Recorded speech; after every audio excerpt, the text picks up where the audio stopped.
It's the year 2083. You're a freshman in art school, dating a brilliant young physics major you plan to marry. Last summer, you finally finished Mandarin. After already mastering Spanish, Russian, and Japanese, you're still playing in your weekend rock band, even though you started it 80 years ago. Meanwhile, your great-grandchildren are busy organizing your bachelor party. The young woman you're marrying is 24. And though you don't look a day older than her, you're actually 137 years old. It's your fourth marriage and your fifth degree. This is one possible scenario of the future after humanity achieves what scientists call the health singularity, the moment when aging itself is no longer our destiny. Time is the most precious and limited resource. Every decision in our lives is shaped by the fact that we have only 70 or 80 years to live. But what happens when that limit disappears? After the health singularity, people no longer plan for just one career. They can have 3, 5, or even 10 careers. You might spend your first 50 years as a teacher, then move into politics, and later design video games in your second century. Education is no longer a sprint before adulthood. You can return to university every few decades, collecting degrees across a lifetime that spans centuries, and relationships transform too. Marriage is no longer a one-time contract until death. Instead, people reinvent themselves, start over, and remarry without stigma, sometimes more than once. When aging is no longer a deadline, time itself changes from something you run out of into something you can endlessly expand. Now imagine a family reunion in the year 2095. At the same table, your great-great-grandparents are telling stories, while their great-great-grandchildren show them the latest viral trend. Except nobody looks like a fragile elder. Everyone is healthy, active, and full of life. Family trees stop being distant memories written in dusty albums. They become living networks. 5, 6, even 7 generations, all alive at once. A living archive of experience that stretches across centuries. Think what that means for culture. Traditions don't just survive in books or recordings. They're performed and reinvented by the very people who lived them. A song your grandmother sang as a child could be sung by her live for her great-great-grandchildren, nearly 200 years later. Wisdom is no longer a fragile inheritance. It walks among us, and history itself becomes interactive, because the people who lived it are still here to tell it. In the world after the health singularity, hospitals are no longer crowded places of sickness. Most of them simply disappear. Medicine doesn't wait for you to get ill anymore. It follows you everywhere, woven into your clothes, your home, even the air around you.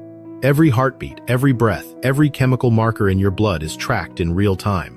Nanobots drift silently through your veins, AI models scan for the first hint of disease, and tiny errors in your DNA are corrected before you ever notice.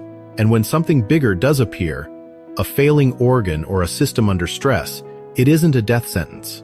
It's repaired instantly, sometimes regrown from your own cells, guided by algorithms that know your body better than you do. Imagine a world where heart disease or Alzheimer's are detected and corrected years before you would ever notice a symptom. Medicine is no longer about fixing what has broken.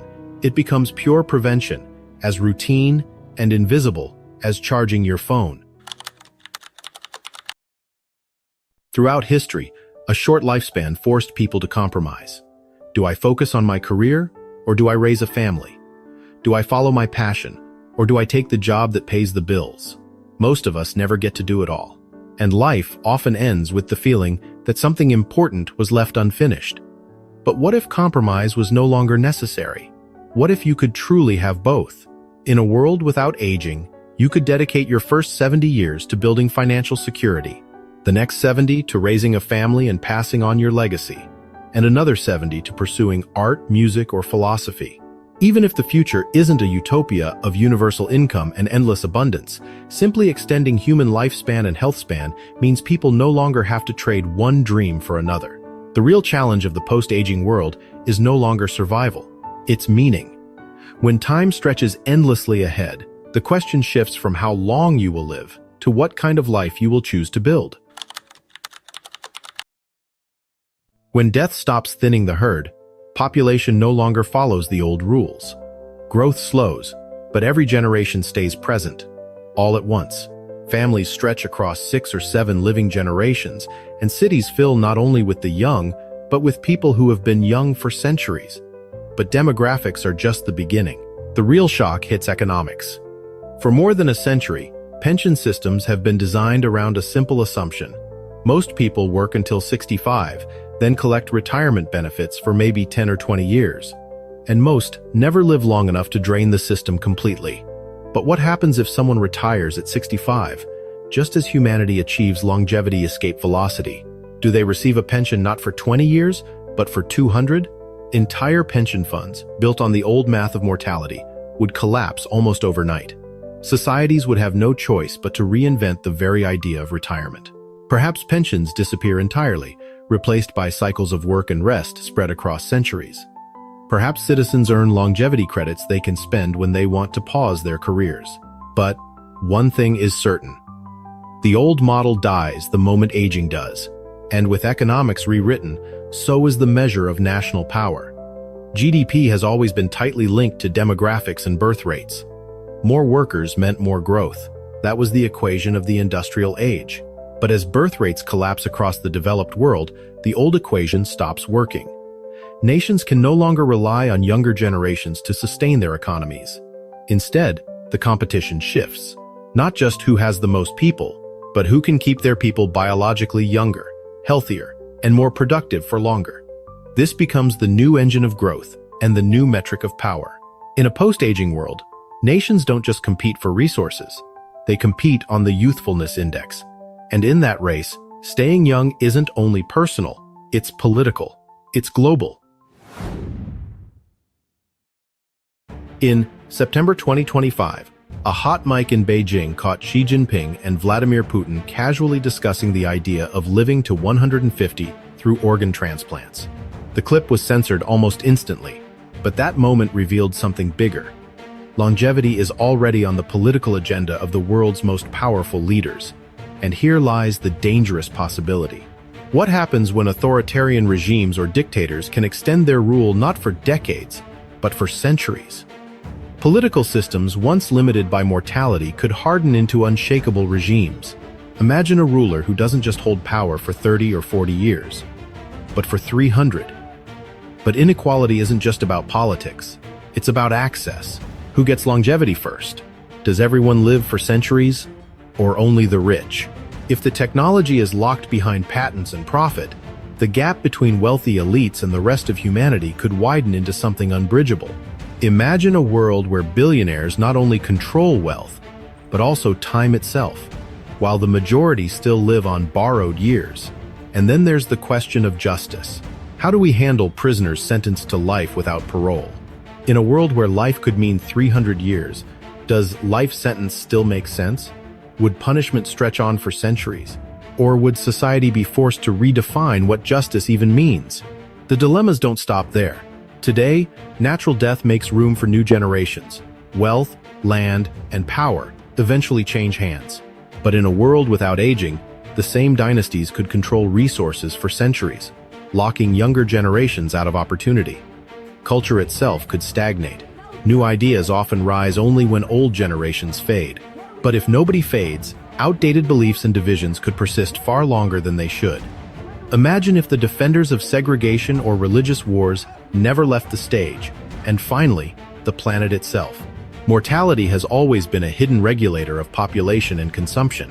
Without it, even with falling birth rates, billions of extra lifespans would press against housing, food, and energy systems already under strain. The Health Singularity doesn't just challenge biology. It challenges fairness, politics, power, culture, and even the survival of the planet itself. In the end, the Health Singularity is not just about living longer. It's about redefining what it means to be human. For the first time in history, we could step outside the shadow of aging. Illness, decline, and death would no longer dictate the shape of our existence. But this raises a profound question. What happens to faith in a world without death? For centuries, religions have offered meaning through mortality, the promise of an afterlife, or the fear of divine judgment. If the end is no longer inevitable, does spirituality fade? or does it transform into something new? Yes, the challenges are enormous. Inequality, power, justice, even the survival of our planet. But the opportunity is greater still.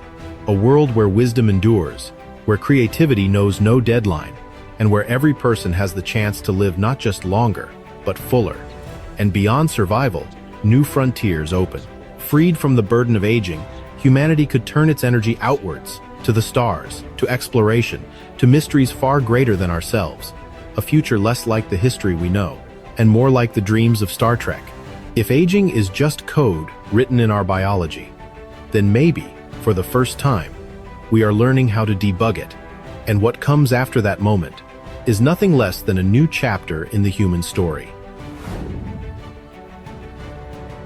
Perhaps the greatest freedom in a post-aging world is the freedom to choose, to live for centuries if you wish, or to let go if you believe meaning only comes with an ending.